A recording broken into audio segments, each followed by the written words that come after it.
Paper leak मामले में सख्त सजा के प्रावधानों के साथ आज लोकसभा में बिल पेश कर दिया गया है, लेकिन इस पर चर्चा की शुरुआत नहीं हो पाई क्योंकि प्रदर्शनकारियों पर हुए पुलिस के एक्शन पर विपक्ष गृह मंत्री अमित शाह से जवाब मांग रहा है।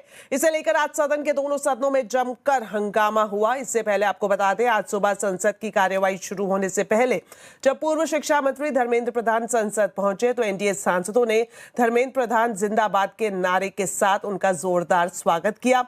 डिटेल्स ले लेते हैं, हमारे वरिष्ठ सहयोगी लक्ष्मण रॉय हमारे साथ लाइव जुड़ गए हैं। तो लक्ष्मण जी, पेपर लीक मामले में सख्त सजा के प्रावधानों के साथ बिल पेश कर दिया गया, बावजूद इसके विपक्ष हंगामे पर अड़ा हुआ है। पूरा अपडेट बताएं।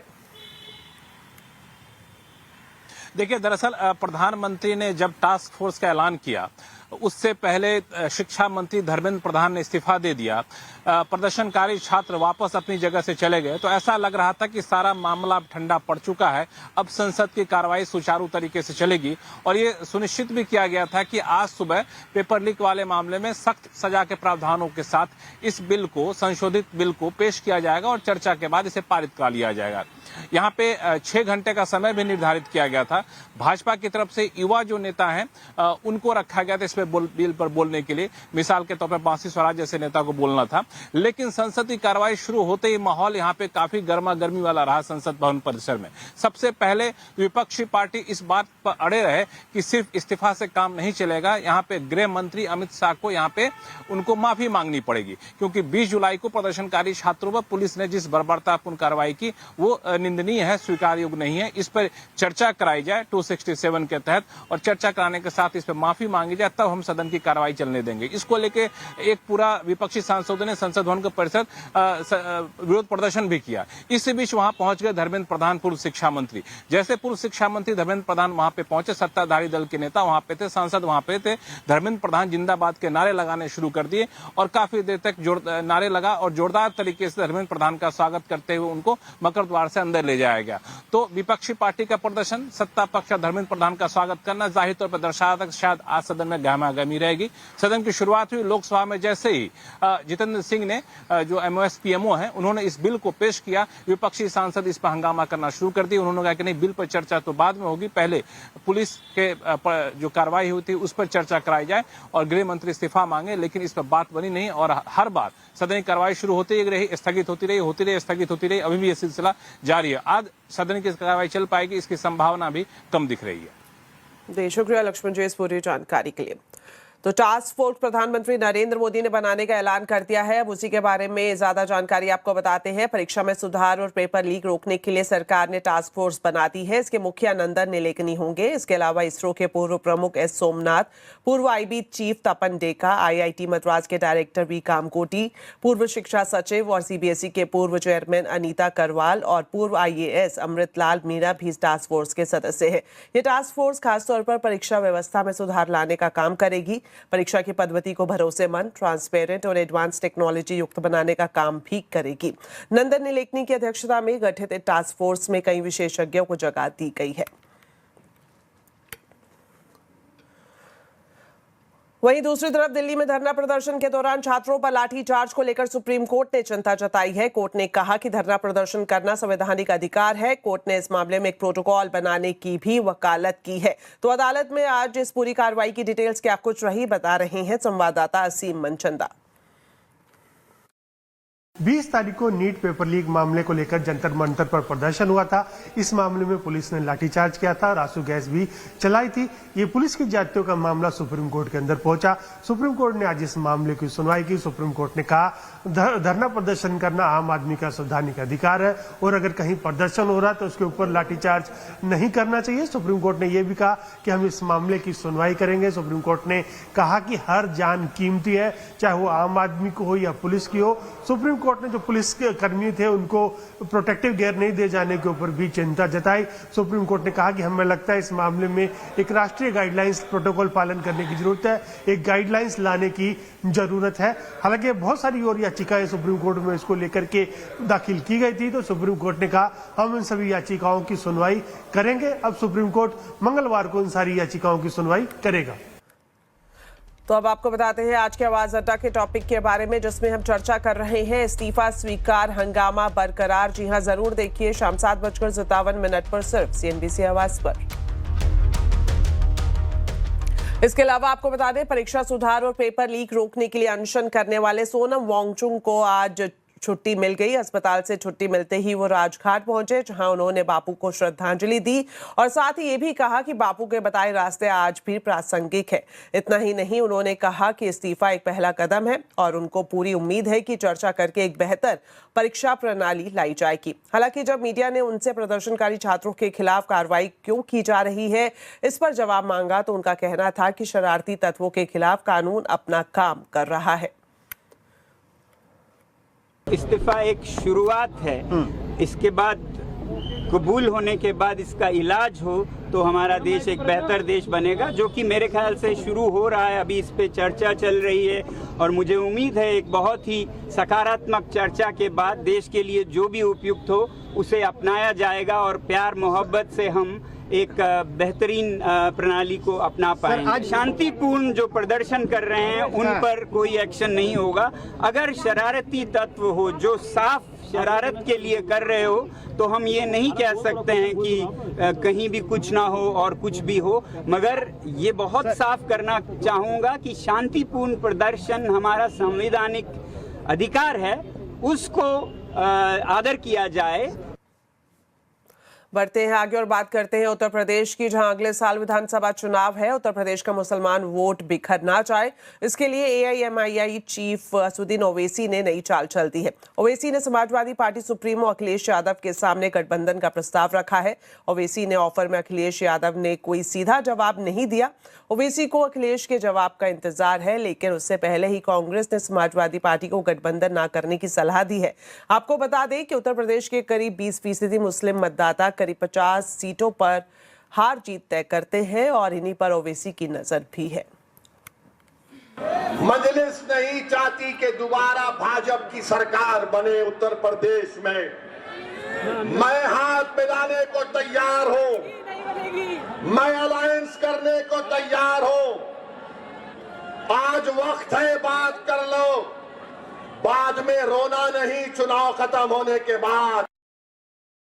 जो रास्ता हम लोग चल करके आ रहे हैं उसी रास्ते पे चलेंगे। पीडीए सामाजिक न्याय के राज की स्थापना, संविधान के तहत हक और सम्मान दिलाना, उसी रास्ते पे हम लोग चलेंगे। और अभी बीजेपी को हराया भी हम लोगों ने।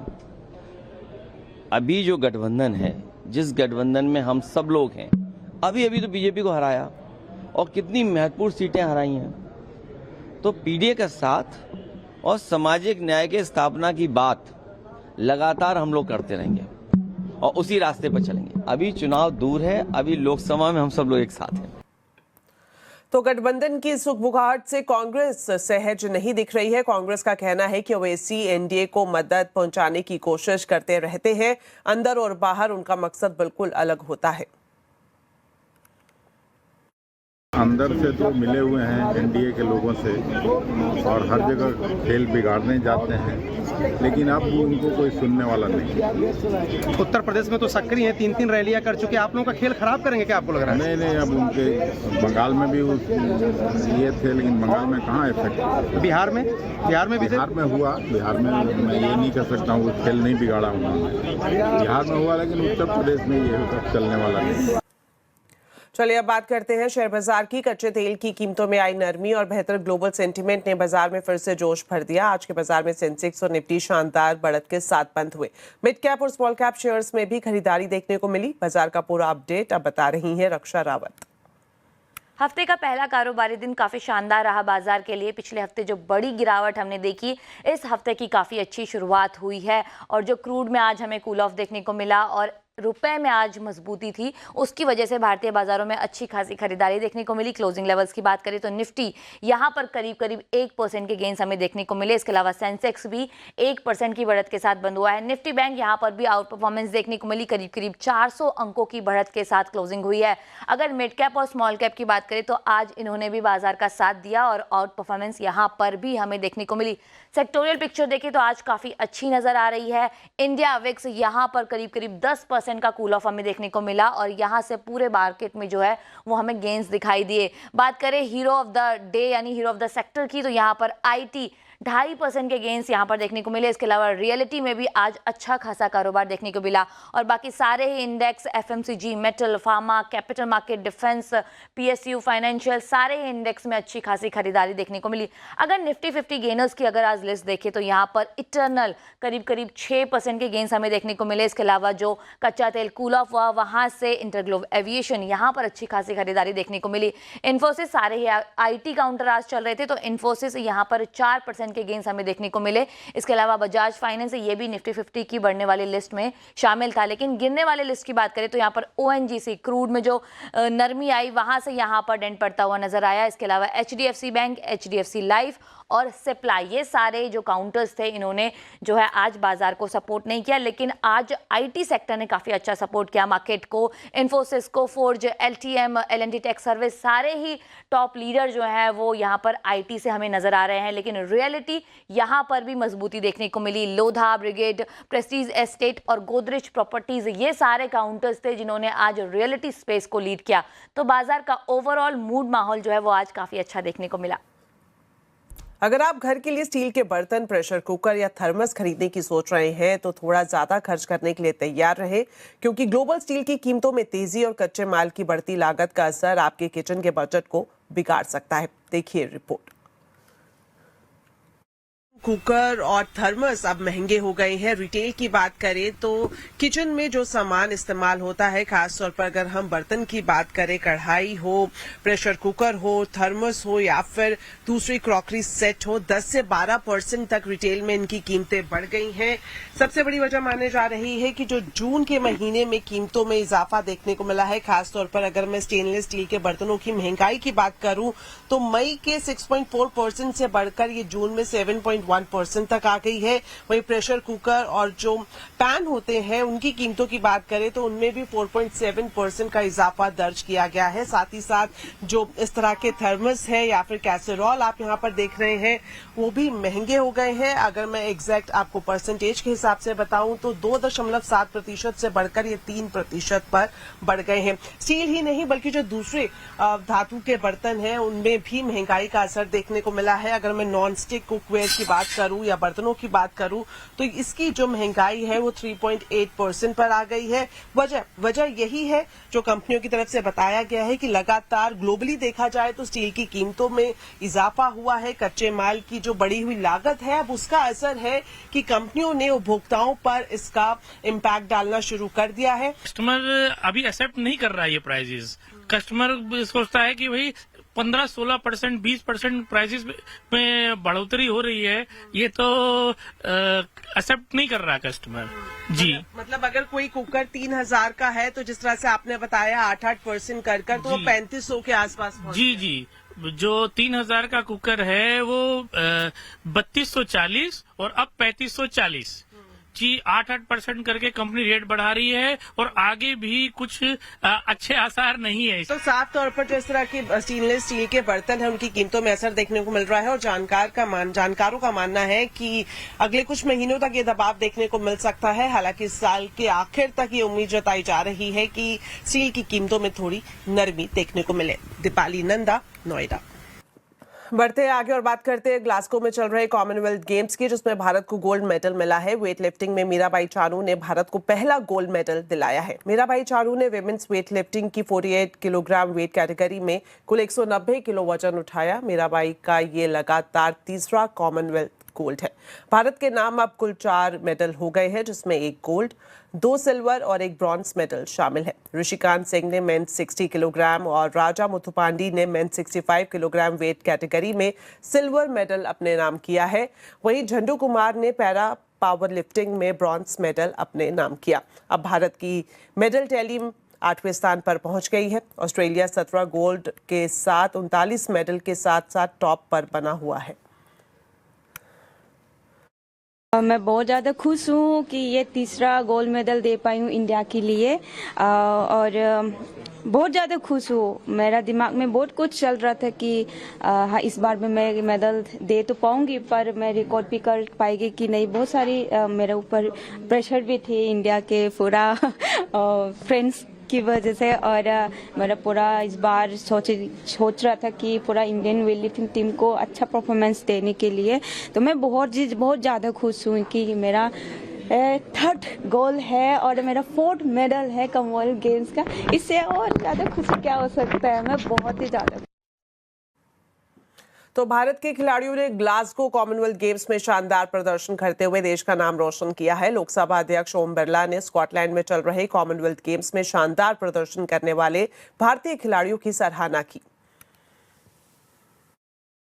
मुझे सदन को ये बताते हुए अत्यंत प्रसन्नता हो रही है कि स्कॉटलैंड के ग्लासगो में चल रहे 23वीं राष्ट्रमंडल खेलों में भारत की सुश्री मीराबाई चानू ने वेट लिफ्टिंग की 48 किलोग्राम वर्ग की प्रतियोगिता में शानदार प्रदर्शन करते हुए स्वर्ण पदक जीता है।